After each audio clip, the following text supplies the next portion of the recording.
I'm watching this video, Miss L. This is checking some boxes. Oh my goodness, I'm realizing that there might be some toxicity going on in my power dynamic.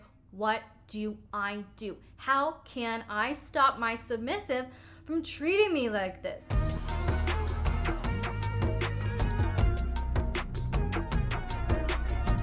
Now, sub-frenzy is a very real thing and understandable to a point as so many new erotic desires are realized. It can be very exciting. But anything unregulated can easily become destructive. I'm going to say that again. Anything unregulated can easily become destructive. And I believe it's very harmful for a pseudo-submissive to obsess about their kinky fantasies in a dynamic, not only because it can lead to a lack of presence and appreciation for the current level of engagement in the relationship, but this unregulated obsession can be super harmful to the dominant's feelings of confidence and empowerment, because sub-frenzy is often an escalating behavior. There's a principle in business and investing called the Law of Diminishing Returns, which states that after a certain point, each additional unit of input results in a smaller increase in output. When it comes to kink, this essentially means that a level 10 hit of dopamine won't always feel like a level 10.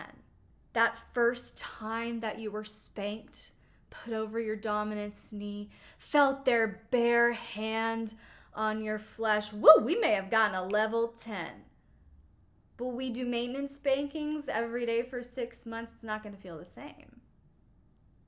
At some point, that level 10 stimulation, and that's just one example, but at some point, that level 10 stimulation will feel like a level 1 again, level 2, level 3, right? And the activity will need to escalate in intensity, duration, or be totally novel to produce the previous level of satisfaction. And this is often the point when the dominant partner is further pressured to play or guilted into performing more in their role, because this law of diminishing returns is at play and it's escalating, and it can be very, very destructive if you do not keep it in check. So by contrast, a way to keep it in check, presence. Presence can go a long way to building connection and reinforcing the desired power dynamic. Being able to slow down and appreciate the current level of play, engagement, and connection without minimizing it by focusing on potential future play reveals a deep level of self-control and mental regulation, as well as a deep sense of respect and love for the partner. Now, raising the bar is a term that can denote healthy boundaries and self-advocacy, and that's awesome.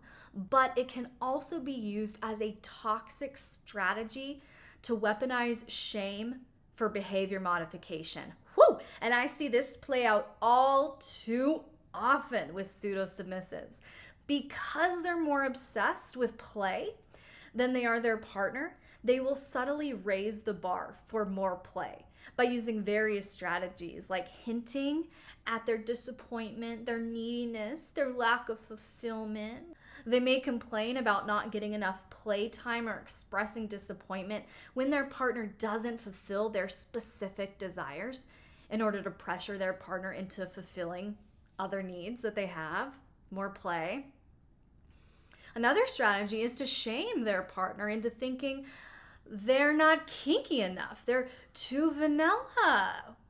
We're weaponizing shame through the vanilla lens now. By using shame and guilt, the demanding pseudo-sub can manipulate their partner into fulfilling their desires without real regard for their dominant partner's boundaries, energy level, their own desires.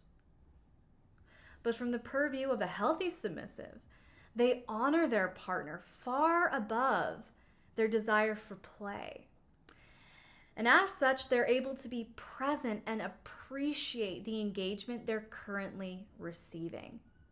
And I've seen this sense of gratitude and devotion foster deep levels of connectedness and intimacy in all types of relationship dynamics. Now, we touched on sub-frenzy earlier in this video when we mentioned unregulated submissive obsession, and the same principle applies here. By constantly desiring to learn more, read more, try more, explore more, the submissive actively sabotages their own ability to experience truly fulfilling pleasure, as the escalating behaviors will succumb to the law of diminishing returns. All right? Additionally, this sub-frenzy illuminates the objectified state the dominant has been placed in. And when frenzy drives the behavior in the relationship, the partner will often be left behind because it creates division, not unity and collaboration, which is essential to healthy relationships, especially those that are kink inclined. But by contrast, mindfulness can help a submissive find more fulfillment in their dynamic by allowing them to fully appreciate and engage in the present moment. By being mindful, the submissive partner can fully immerse themselves in the experience without being distracted by external factors or preoccupied with their desires for future play. And this fosters deeply fulfilling play and confidence, a sense of deep confidence for the dominant partner as well. You don't want to miss my new high-value submissive bundle on Patreon. This bundle includes 6 amazing downloads, including 2 brand new guides. Training Techniques for a High-Value Submissive is a 6-page download packed with 50 of the most effective submissive training techniques with a unique 5-step training process to transform your pseudo-sub into a high-value submissive. This bundle also includes my new submissive self-training guide, which includes 50 ways to build the necessary skills as a single submissive to be highly attractive and in demand for potential dominance. The best part is that when you download this bundle, you'll also get lifetime access to my comprehensive library of over 40 kink-friendly worksheets and downloads to help you design your dream dynamic. Just go over to patreon.com/LXerotica to get instant access to this incredible new bundle. But the obvious question now is, what can I do about this? I'm watching this video, Miss Elle. This is checking some boxes. Oh my goodness, I'm realizing that there might be some toxicity going on in my power dynamic. What do I do? How can I stop my submissive from treating me like this? How can I get them to treat me with the devotion and the respect that I deserve? Well, make sure you're subscribed to this channel and make sure you hit that notification bell if you haven't already, because next week I'm sharing 10 training strategies to help you whip your pseudo-sub into shape.